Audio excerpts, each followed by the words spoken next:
a specific day for we had in college to I think it was to drop out of the class and not be penalized for it.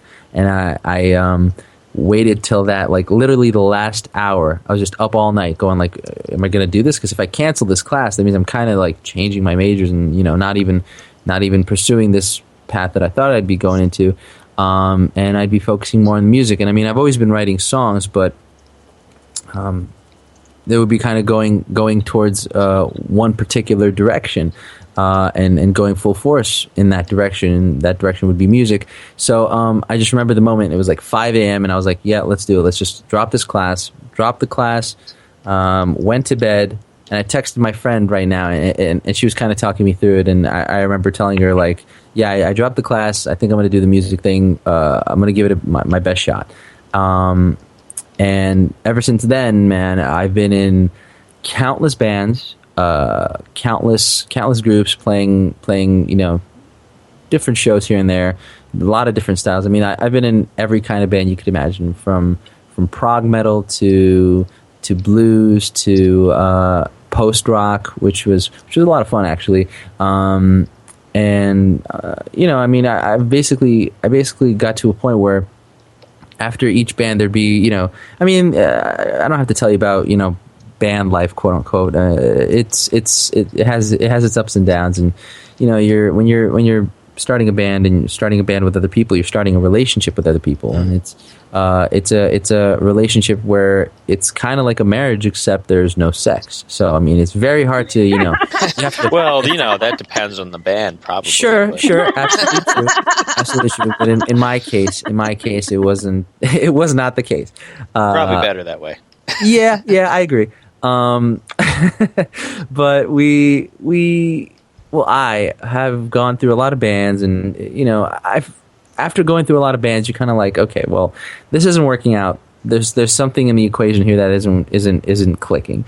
And the thing that I kind of noticed for myself that I thought I needed to change was the fact that in a band, you know, you could do the whole democracy thing and the sort of everybody has an equal vote thing, but then before you know it, things, you know, decisions won't really get made, or if they do get made, they get made a month after the fact, and things the process of, and the progress, I guess I should say, the progress of a band's development is really, really, really slow, and that wasn't working. And then there would be things where, you know, everybody. A big thing for me, I suppose, would be when it's supposed to be equal band, and then you know, there'd be the slacker, and you know, and then you're like, well, do I have to be the guy to crack the whip and tell him, like, come on, man, you know, we're all only as fast as our slowest member or whatnot. And I didn't want to be that, and there were times when I had to be, and I didn't like how that felt, and I was like, okay, you know what, we need to start. It wasn't really, when I started Spells and Curses, it wasn't really with the intention of starting a band. I just had all this music that I was just recording for fun, because it was all happening. It was all happening during a very dark time in my life, where it was a very dark time in my life because a lot of things were ending. A lot of things that I thought would last for a long time proved not to be the case, whether it be a friendship or a relationship. I experienced, you know, I experienced loss for the first time. You know, I had my granddad. He passed away, and he was very, very close to me, and he was like a second dad to me. And he was very close. I was very close to him, and that was rough. But like, it was a lot of things happening, one after the other, and it was just hands down, hopefully the worst year of my life. And so I was just writing a lot of songs to sort of reflect that, and I just wanted to. It got to a point where I was like, "This is kind of good, and I should probably release it." Not thinking anything of it. Not like there was no intention behind it, no agenda. And so when I was thinking about, okay, well, let me just release this music. I didn't want to release it under my own name. I didn't want to do any of that. It was just like I was just going to keep it as a project apart from me, just to release my music, just to vent whenever I want to vent. And so I was thinking of band names, like I said, and I landed on the name Spells and Curses.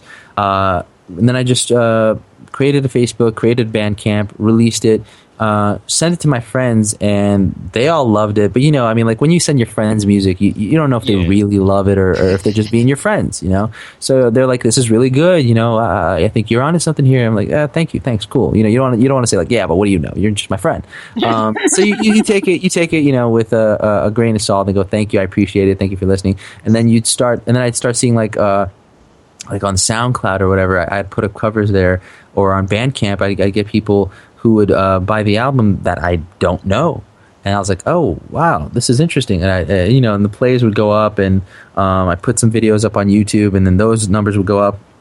And I'm like, okay, this is interesting. This is kind of gravitating towards people. That's pretty cool. And I think it was like a few months after I released the album, I was hanging out with some friends, and a friend of a friend, he was like, he walked up to me and he was like basically asking me, so are you going to, do any performances? Are you going to play live? And that wasn't even a thought in my brain, like play live. That's interesting. I haven't done that because at that point I haven't played live with a band for a while, I mean, and that wasn't something. I was just still, grieving, and I was still getting over this rough patch in my life, and just released music, and it was being well received, but I wasn't looking to. I shouldn't say I wasn't looking to. I mean, maybe in the back of my mind, I was always kind of hoping it would pan out that way. But like, it wasn't. It was never an intentional sort of like, let's do this kind of thing. But when he started asking me, when this fellow asked me if I'd be playing live anytime soon, that's really when the first time I kind of was like, this could kind of work in a live setting. So let's see if I can maybe give that a shot. Again, not putting a lot of stock into it. So what I did was I put an ad on Craigslist, believe it or not.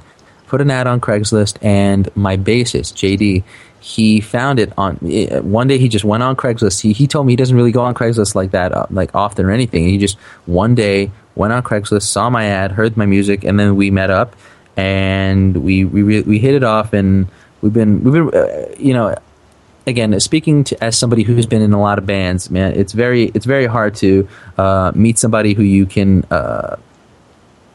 like you have a just gel with just connect. Yeah, it's not. Yeah, it is a connection, but it's also kind of like an unspoken, like a spiritual understanding of like this person gets what I'm trying to say here, and he understands what I'm going with, and that was the first time I've ever felt that with another person with regards to music, where it was like this person clearly understands. And there's so many times in other bands that I've been in where I tried to explain an idea, or I tried to explain a musical, just like a musical idea, and it just wouldn't. It didn't come out. It didn't come out right, and they still wouldn't get it. But whereas with my bassist JD, like we're so in tune with one another, where we kind of have like sort of our own language, not our own language, but it's like I could say something.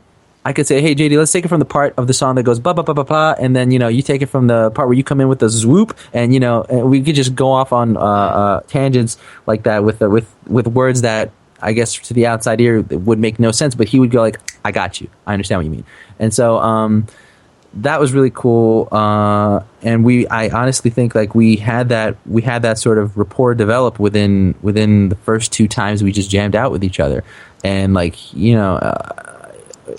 yeah, I consider him a very close friend, and it was through my bassist JD, that I met the drummer Alan. My drummer Alan, he's a very, very cool guy. Also, same thing, they each, I think the really cool thing about this group that we have going right now is that they each, we have a connection. I have a connection with each member. Each of the other guys in the group, I have a connection with them in different ways. Whereas with JD, I have more of a sort of musically spiritual understanding.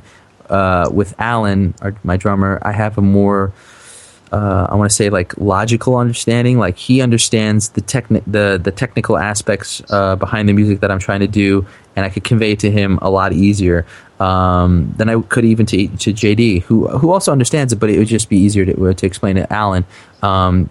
We each have we've each developed a very, very, how do I put it, well-adjusted rapport with each other, where we could basically speak to each other in a way where nothing gets lost in translation, which is very key and crucial.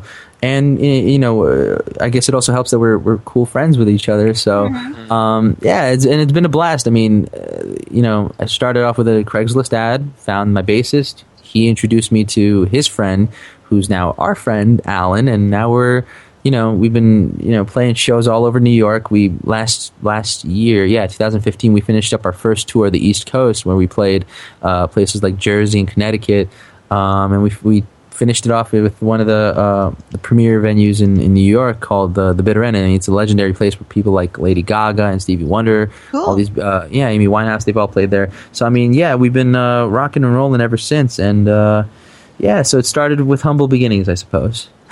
It was good. Basically, everyone finding you was all meant to be. Yeah. I mean, it's really cool how things work out that way. Mm-hmm. Yeah. Absolutely.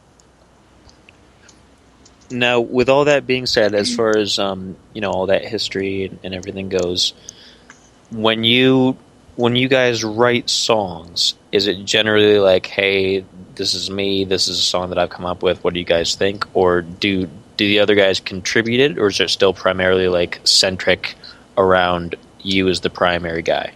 Well, it's a very interesting situation because, again, like I mentioned, I've been in bands, and so have they, where it was a democracy kind of thing, where everybody would contribute equally, or would supposed to be contributing equally, be it creatively, financially, etc., so on and so forth. But like I said, I mean, we've each been in the unfortunate situations where we would see those bands would not necessarily pan out as expected because of.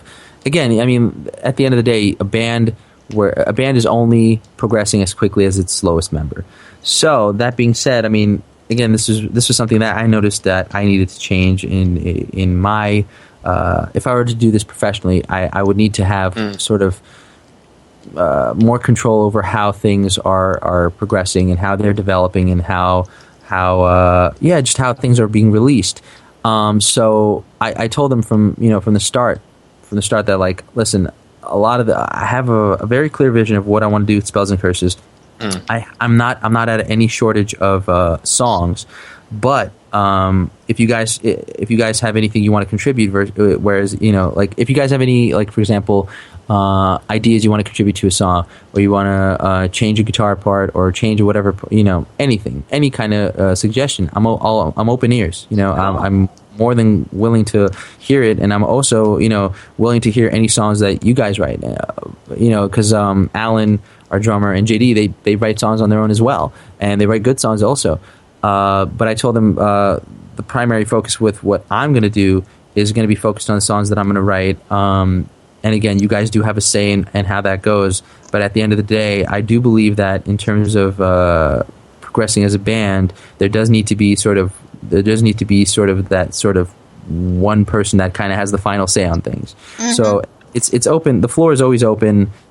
And I do really try my best to be as open to ideas as I can. And I mean, we've been together for like 2 years now, and we haven't really had any issues in this department because we have this understanding. We've had this understanding since day one.